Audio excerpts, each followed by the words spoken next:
नमस्कार दोस्तों, सबको सलाम, सबको नमस्कार। दोस्तों, जैसा कि आप सभी जानते हैं कि मैं गुलाम हैदर का एडवोकेट हूँ और गुलाम हैदर ने मुझे भारत में अपना वकील अपॉइंट किया है। तो आज मैं इस वीडियो के माध्यम से इस कॉन्फ्रेंस के माध्यम से आप सभी को बताना चाहता हूँ कि सीमा हैदर जो है वो आज तक गुलाम हैदर की लीगल वाइफ है और जो इसने कोर्ट में जिस वक्त ये पकड़ी गई थी, ये 3 तारीख 7वां महीना 2023 में पकड़ी गई थी। और जब ये इसको पकड़ करके पुलिस कस्टडी में लाया गया तो जो वकील के माध्यम से कोर्ट में इसने बेल एप्लीकेशन लगाई थी, उस बेल एप्लीकेशन के अंदर मैं आपको बताने जा रहा हूँ कि इसने अपने आप को गुलाम हैदर की वाइफ लिखा था। ये देखिए, ये वो डॉक्यूमेंट है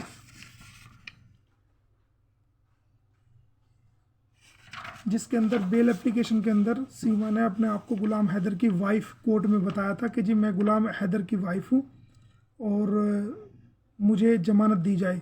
तो जो कोर्ट से ऑर्डर हुआ वो बतौर जो लिखा गया, इसके मैं आपको बता देता हूँ कि दिनांक 7/7/2023 को जो बेल के सीमा हैदर के ऑर्डर हुए हैं उसमें लिखा हुआ है कि आज अभियुक्ता सीमा गुलाम हैदर पत्नी श्री गुलाम हैदर की ओर से मुकदमा नंबर 159/2023 के तहत सेक्शन 120 BIPC और section 14 foreigners act police station Rabupura जिला गौतम नगर के मामले में जमानत पत्र प्रस्तुत किया गया। यानी कि इसने बतौर गुलाम हैदर की बीवी बनकर कोर्ट में एक एप्लीकेशन दी कि जनाब मैं गुलाम हैदर की वाइफ हूँ और मैं ज़मानत के लिए एप्लीकेशन कोर्ट में देती हूँ।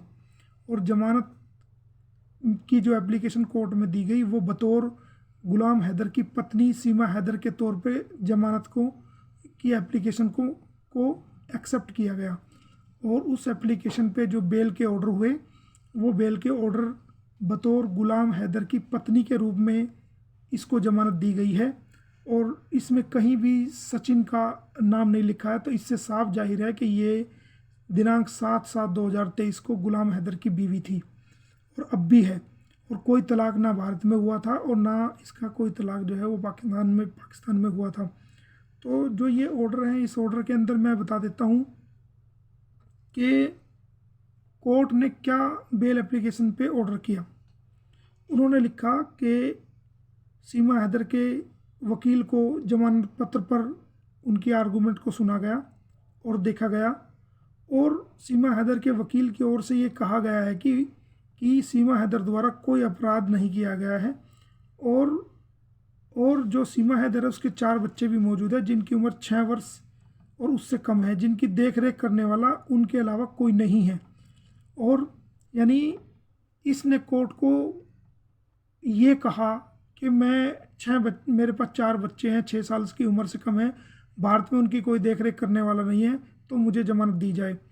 उनके अलावा देख रेख करने वाला नहीं है। और पार्थे द्वारा ये कहती है कि मैं अगिनता के चलते भारत की सीमाओं में प्रवेश कर गई। यानी कि ये अपनी बेल एप्लीकेशन में ये कहती है कि जी मैं जो भारत में आई हूँ वो जानबूझ के नहीं आई हूँ, मैं भारत में गलती से एंटर कर गई हूँ और मुझे पता नहीं था ये भारत की सीमा है, तो गलती से प्रवेश कर लिया है। और पार्थे द्वारा भारत की सीमाओं किसी गलत इरादे से प्रवेश नहीं किया गया, बल्कि वह अभियुक्त मीना के साथ सोच चलते घर बसाने के उद्देश्य से आई है।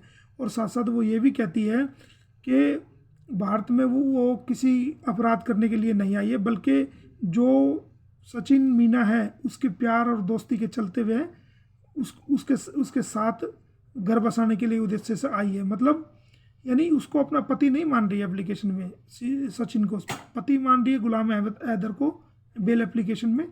और उसी को जो है ना, ये सिर्फ सचिन को जो मान रही है वो अपना इलीगल फ्रेंड मान रही है, यानी कि एक दोस्त के रूप मान रही है।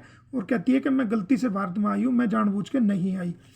उसके आगे कहती है कि सुना गया व देखा गया कि अभियुक्त सीमा पर यह आरोप है कि उसके द्वारा भारत की सीमा में बिना अनुमति के प्रवेश किया गया और भारतीय अभियोक्ता के साथ उसके 4 नाबालिग बच्चे हैं तथा सबसे बड़े बच्चे की उम्र 6 वर्ष है। मामला 5 वर्ष की कारावास व अर्थदंड से दंडित है, इसलिए 4/7/2023 से जिला जेल में बंद है। मामला मजिस्ट्रेट द्वारा पेंडिंग है। तो इन सब बातों को देखते हुए इसकी जमानत मंजूर की जाती है। यानी कि जमानत लेने की सिर्फ दो ग्राउंड पे इसको जमानत हुई है। एक तो ये कहती है कि मैं भारत में जानबूझ के नहीं आई हूँ, मैं भारत में गलती से आ गई, भारत की सीमा में मैं गलती से आ गई हूँ और मुझे पता नहीं था ये भारत की सीमा है, मैं गलती से प्रवेश कर गई हूँ। और दूसरी कहती है कि मैं सचिन मेरा दोस्त है और मैं उसके साथ घर बसाने के लिए आई हूँ, ये और मेरे छोटे बच्चे हैं, मुझे जमानत दी जाए। इस आधार पे जो है फिर आगे कोर्ट ने कहा कि एक्यूज्ड यानी सीमा गुलाम हैदर पत्नी श्री गुलाम हैदर का जमानत पत्र यानी कि बेल एप्लीकेशन स्वीकार की जाती है और उसको 30,000 रुपये के 2 श्योरिटी बॉन्ड पर जो है श्योरिटी बॉन्ड पर उसको जमानत दी गई। और इस जमानत के साथ साथ उसको कुछ शर्तें भी लगाई गई, जिसमें शर्तें मैं आपको बता देता हूँ कि क्या शर्तें लगाई गई। नंबर 1 कि सीमा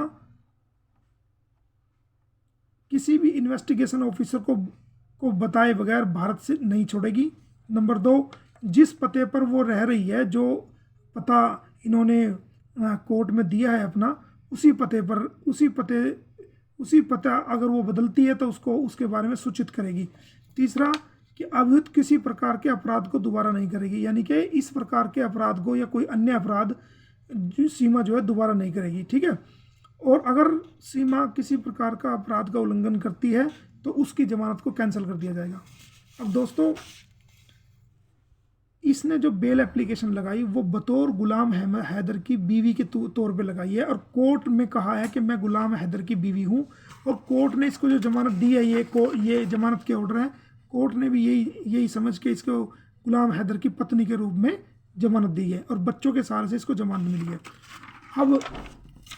अब जो एप्लीकेशन मैंने